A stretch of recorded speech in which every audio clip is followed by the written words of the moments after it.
The Women's March was organized and held by the world's most privileged women in history. There was an entire year to prepare a sign or speech aimed to support women globally. Moreover, they had the endless backing and patronage of first world governments and Western populations, including countless men such as myself, to establish a cause that was powerful, just and earnest. As I left the event, I thought, surely you have something more concerning for women and the world than others, albeit childishly and clumsily complimenting you.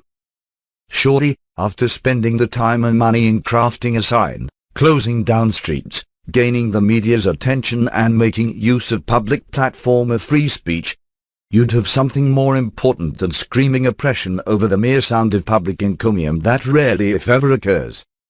Surely you are aware of the far more pertinent issues for women and children that we in the first world could and should bring to an end. Instead, we're focused on foreign elections, imaginary right-winged spies, first world entitlement, self-proclaimed oppression, complete denial in acknowledging any privilege, and a focus on the random beater who pays you attention in public. Unbelievable. That night, I received a text message from an unknown number on my mobile phone. It stated, "I never thought I'd see you at a women's march." Having not seen the number before, I replied with, "Yeah, just trying to support a good cause. Who's this?" I never received a reply, and when I tried to call there was never an answer. Maybe the message just came from someone I had never met, yet somehow got my number. Maybe I did know the person, but had lost their name in my contacts and wasn't able to identify them. Or maybe, the group of women who gathered around me taking photos while pointing at me and accusing me of being a right-wing spy found my number and tried to intimidate or scare me further, who knows? However, one thing was certain. From that day forward I was unequivocally certain that I did not and would not associate myself with a group of ignorant bullies who are sexist, racists, or unjustifiably critical of my allies' democratic processes. From that day forward, I was freed from the world of hate, intolerance, and lies. I was no longer a feminist, because I learned that the original suffragettes' purpose of feminism had been stolen by the Efem, and its place was the facade that is Fourth-Wave-Feminism. To the woman who accused me of being a right-wing spy, thank you. Thank you for inspiring to me look up right-wing politics to hear the other side without prejudice. Thank you for inspiring me to write this book. Thank you for freeing me from the years of my conflict with identifying as a feminist and being shackled with your hate. Thank you for showing me bullying tactics that you show your children and young women in an attempt to recruit the next generation of fourth-wave feminists. And thank you for reminding me that misery like yours seeks company. Until that day, I had always identified as being on the left side of politics.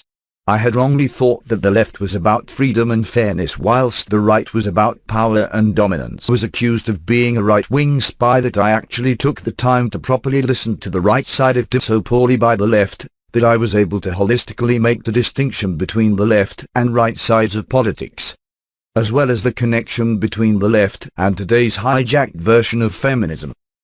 Making the distinction. Essentially, left-wing politics is intertwined with embracing emotion, anger, socialism, punishing the rich, glorifying the victim, and worshipping the Church of Feminism. Conversely, right-wing politics are intertwined with embracing reason, logic, values, a reward for hard work, equality in opportunity, and equity in social outcomes. There are extreme groups on both sides of politics. However, the fundamental issue within the West is that schools, politics, government departments, and the media are catastrophically dominated by an externally sponsored left, resulting in a gradual but measurable degradation of everything that democracy has achieved. The left and all its far-reaching public agencies pretends and preaches that every person on the right is extreme, whilst every person on the left is not. The cancerous spread of a one-sided approach to politics within the West has been so effective for so long, that the balance of power has gone past a tipping point.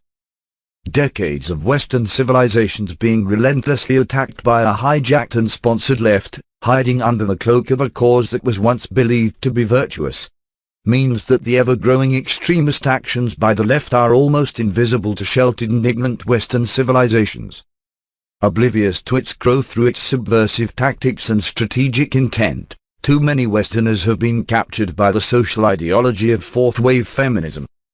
In essence, these same Westerners are underwriting a cause that will strip the freedoms and rights they take for granted whilst hypocritically crying doesn't exist. The left's ideologies, fueled by the infected universities, bullied government departments and externally sponsored media, have absolutely nothing to do with empowering women, blacks, gays, lesbians, heterosexuals, Muslims or any other group they would have the West believe. Rather, these groups are being exploited as useful idiots by enemies of the West to gain momentum and power through the implementation of ideological subversion in order to demoralize and destabilize nations before an inevitable and historically overdue war. This strategy is explored in greater detail within chapters 12 and 13 to this book. Ironically, the left used to be the counterculture. It was the left that previously screamed for free speech, freedom of expression, freedom of association, freedom of choice, sexual liberation, and respect for all groups of people. Whilst it was the right that was the more conservative, old-fashioned and viewed as a barrier to inclusion. In more recent times, these political themes have been reversed. Whilst the left is now the majority and strives for civil liberties to be stripped of its citizens through an undoing of democracy, the marginalization of groups, and the removal of equality in family and criminal courts, the right is now the counterculture fighting to ensure freedom of speech, civil liberties, and human rights are maintained. The evolution of feminism has completely turned the traditions of democracy on its head. It began to turn within the third wave, but has now flourished as the left, dominated by a subverted fourth-wave feminist movement, ensures people may only be valued based on their color or gender. The Efems who promote it endeavor to create a societal divide and ultimately adopt socialism over democracy. Simultaneously, it is now only the right side of politics that tries to enable discussion and vigorous debate, whilst funding robust diversity programs and opportunities to create equal opportunities for everyone. Fourth-wave feminists captured by the new version of left-wing politics is hypocritically told they are to now undo the free-loving sex they had demanded and achieved during the second wave of feminism. Moving backward from their last demands of free sex, in fourth-wave feminism, adult women are no longer allowed to provide consent if they had consumed any level of alcohol or inhaled any marijuana. Concurrently, they are now conditioned to believe that any form of heterosexual intercourse is rape, hence women strive to forfeit their sexual liberation achieved in the second wave. They now revert back to a world where men were always free to enjoy sex and provide consent, but a woman who's had a beer, married a man, or openly desired intercourse can no longer be free to engage in a consensual act of sex, because all sex is to be viewed as rape, whilst all women are ironically denied the responsibility to provide consent. No longer can a woman choose to control her sexual desires or actions, as anything she does with a man is to be classified as rape. Long gone are the days of going out and having a drink with her boyfriend or husband before going home for a night of intimacy, because doing so under the new banner of feminism amounts to rape. Even when she provides consent, the right to consent itself is being stripped from women as the Efem reverses her sexual liberation by ensuring any sexual act in which she participates is to be labeled as rape, unless it's lesbian sex. The left's perversion of women's sexual liberation is simply another step in fourth-wave feminism's strategy to ensure all men, particularly the rich, powerful or white ones, are held guilty without a trial, all women are innocent without any accountability, and all heterosexual intercourse at all time is to be classified as rape, where the woman is always a victim and the man is always a predator. This has contributed to the immense modern support to encourage homosexuality and transgenderality, as it ultimately ensures every heterosexual man can be shamed and or imprisoned for his natural desires or consensual participation. Moreover, the fourth-wave feminist strategy ensures women are free to rape men whilst being rewarded through gynocentric legal systems that remunerate women for paternity fraud. sperm jacking and taking advantage of intoxicated men. In all instances of heterosexual intercourse, men are to be classified by any woman at any time as rapists, guilty until proven guilty, or guilty when being proven innocent. Under the #MeToo movement and the modern norm of trial by media, any woman can destroy any man she likes, including those she has never met. Ensuring her opportunities to choose consensual sexual liberation is denied permanently as men with everything to lose and nothing gain exit the sexual marketplace permanently. This is the new brand of fourth-wave feminism where no one woman is allowed to have sex unless it's with a lesbian. Any Western man who participates in consensual sex can now have his life destroyed whenever she feels like changing her mind or desires attention. Thus compensation through the Efem's glorification of victimization. The sad new world of fake rape culture and subsequent mass exit from any interaction with women by men throughout the West is explored in greater detail in chapters 9, 10 and 11 of this book. If we look at the left and right side of politics in contrast to the left and right side of brain function, we see those on the left are right-more-brained, while those on the right are more left-brained. That is, brain studies describe artistic, creative, imaginary and emotional characteristics of a personality as tasks performed by the right side of the brain, while analytic thought, logic, reason, and language are tasks performed by the left side of the brain. Neither side is better or worse than the other, just different.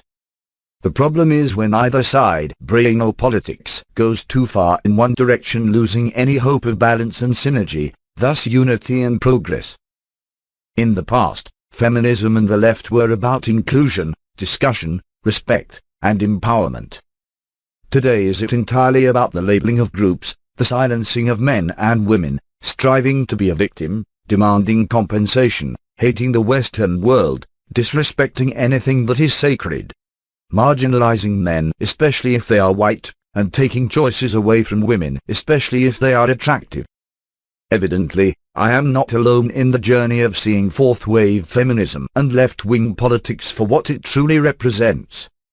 Just as the infamous Casey J., a previously staunch feminist and creator of the Red Pill documentary, discovered on her journey to understand the men's rights movement, it is in fact the fourth-wave feminist herself who is undeniably the most privileged and sexist demographic within our society. Despite her cries of being oppressed, in actuality, it is the first world left-wing Efem who seeks to divide and oppress one group whilst elevating another.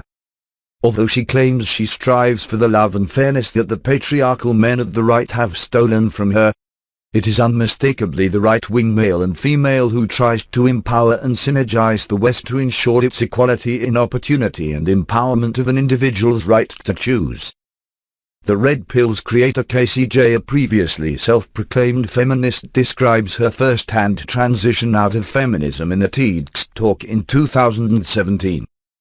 The transcript from this powerful story received a standing ovation.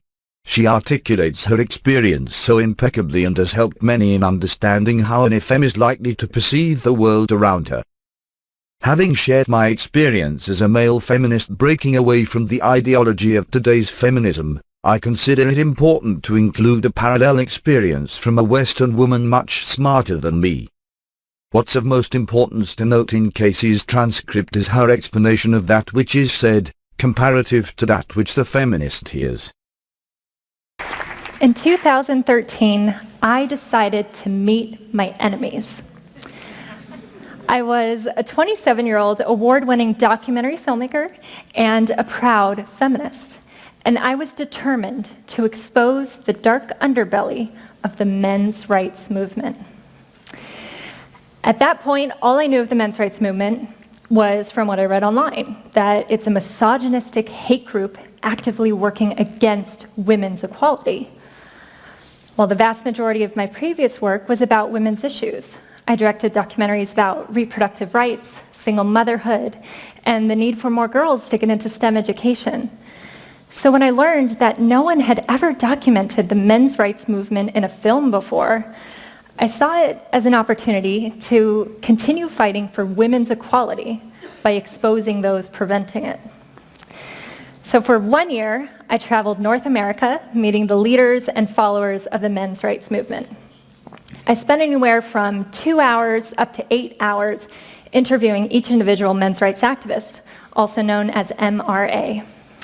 And I filmed 44 people total. And there's an important rule in documentary filmmaking. As an interviewer, you do not interrupt. So I'm asking questions, and I'm getting their full life story. And in the moment, I didn't realize it.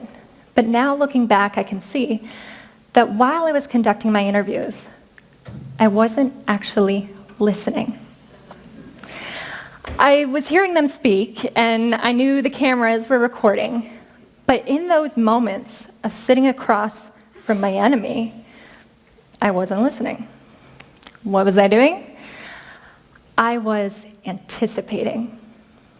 I was waiting to hear a sentence, or even just a couple of words in succession that proved what I wanted to believe, that I had found the misogynist, the ground zero of the war on women. A couple of times I thought I had it. There was one men's rights activist that said to me, "Just walk outside and look around. Everything you see was built by a man." Ooh, his statement felt anti-women.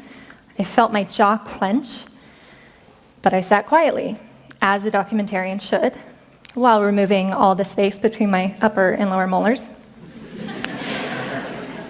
After my year of filming, I was reviewing the 100 hours of footage I had gathered, replaying and transcribing it, which, believe me when I say, no one will ever listen to you more than someone who transcribes your words. You should write that down. So I was typing out every word meticulously, and through that process, I began to realize that my initial knee-jerk reactions to certain statements weren't really warranted, and my feeling offended didn't hold up to intense scrutiny. Was that statement about men having built the skyscrapers and the bridges anti-women? I thought, well, what would be the gender reverse scenario? Maybe a feminist saying, "Just look around. Everyone you see was birthed by a woman." Wow, that's a powerful statement. And it's true. Is it anti-male? I don't think so. I think it's acknowledging our unique and valued contributions to our society. Well, luckily, while I was making the Red Pill movie, I kept a video diary, which ended up tracking my evolving views. And in looking back on the 37 diaries I recorded that year, there was a common theme.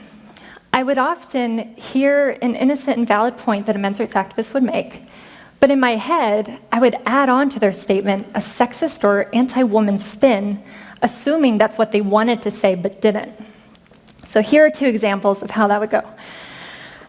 A men's rights activist in MRA would say to me, "There are over 2,000 domestic violence shelters for women in the United States, but only one for men. Yet multiple reputable studies show that men are just as likely to be abused." I would hear them say, "We don't need 2,000 shelters for women. They're all lying about being abused. It's all a scam." But in looking back on all the footage I'd gathered of men's rights activists talking about shelters, and all the blogs they've written, and the video live streams they posted on YouTube, they're not trying to defund women's shelters, not at all. All they're saying is that men can be abused too, and they deserve care and compassion. Second example, a men's rights activist would say to me, "Where is justice for the man who was falsely accused of raping a woman? And because of this accusation, he loses his college scholarship and is branded with the inescapable title of rapist." I would hear them say, "A woman being raped isn't a big deal." It's as if I didn't hear the word falsely accused of rape. All I heard was he was accused of rape. Of of course, rape is a big deal, and all the men's rights activists I met agreed it is a horrible thing to have happened to anyone. I eventually realized what they're saying is they're trying to add to the gender equality discussion who is standing up for the good-hearted, honorable man that loses his scholarship, his job, or worse yet, his children, because he's accused of something he absolutely did not do. Well, I couldn't keep denying the points they were making. There are real issues.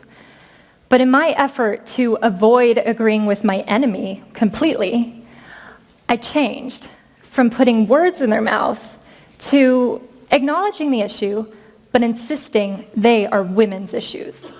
So here are two examples of how that would go. A men's rights activist would say to me, men are far more likely to lose their child in a custody battle. And I would counter, well, because women are unfairly expected to be the caretaker, it's discrimination against women that women get custody more often. Yeah. I'm not proud of that. Second example, an MRA would say to me, men are roughly 78% of all suicides throughout the world. And I would counter with, but women attempt suicide more often. So ha. Ha? It's not a contest, but I kept making it into one. Why couldn't I simply learn about men's issues and have compassion for male victims without jumping at the opportunity to insist that women are the real victims?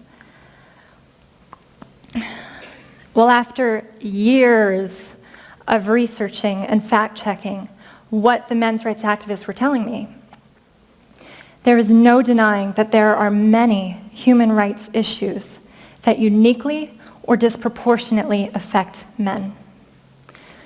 Paternity fraud uniquely affects men. The United States Selective Service, in the case of a draft, still uniquely affects men. Workplace deaths, disproportionately men. War deaths, overwhelmingly men. Suicide, overwhelmingly men.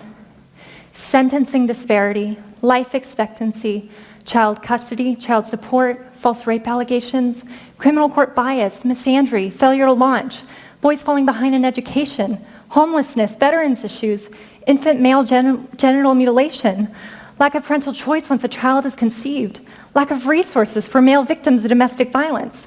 So many issues that are heartbreaking if you are the victim or you love someone who is the victim of any one of these issues. These are men's issues, and most people can't name one because they think, well, men have all the rights, they have all the power and privilege. But these issues deserve to be acknowledged. They deserve care, attention, and motivation for solutions. Before making the Red Pill movie, I was a feminist of about 10 years, and I thought I was well-versed on gender equality issues. But it wasn't until I met men's rights activists that I finally started to consider the other side of the gender equality equation. It doesn't mean I agreed with all that they said, but I saw the immense value in listening to them and trying to see the world through their eyes. I thought if I could get my audience to also listen to them, it could serve as a rung on the ladder, bringing us all up to a higher consciousness about gender equality. So in October 2016, the film was released in theaters, and articles and critic reviews started to roll in. And that's when I experienced how engaged the media is in groupthink around gender politics. And I learned a difficult lesson. When you start to humanize your enemy, you, in turn, may be dehumanized by your community. And that's what happened to me. Rather than debating the merit of the issues addressed in the film, I became the target of a smear campaign. And people who had never seen the movie protested outside the theater doors, chanting that it was harmful to women. It certainly is not. But I understand their mindset. If I never made this movie and I heard that there was a documentary screening about men's rights activists that didn't show them as monsters, I too would have protested the screenings or at least signed the petitions to ban the film because I was told that they were my enemy. I was told that men's rights activists were against women's equality. But all the men's rights activists I met support women's rights and are simply asking the question, why doesn't our society care about men's rights? Well, the greatest challenge I faced through this whole process, it wasn't the protests against my film, and it wasn't how I was treated by the mainstream media, even though it got pretty disgusting at times. The greatest challenge I faced was peeling back the layers of my own bias. It turns out I did meet my enemy while filming.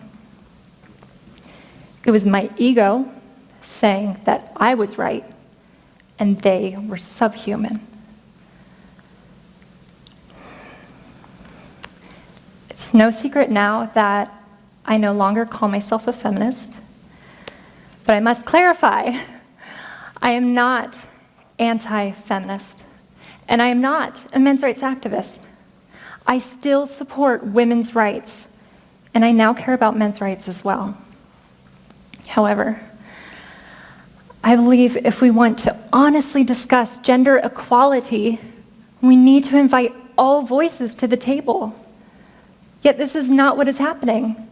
Men's groups are continually vilified, falsely referred to as hate groups, and their voices are systematically silenced. Do I think either movement has all the answers? No. Men's rights activists are not without flaws, and neither are feminists. But if one group is being silenced, that's a problem for all of us. If I could give advice to anyone in our society at large, we have to stop expecting to be offended, and we have to start truly, openly, and sincerely listening.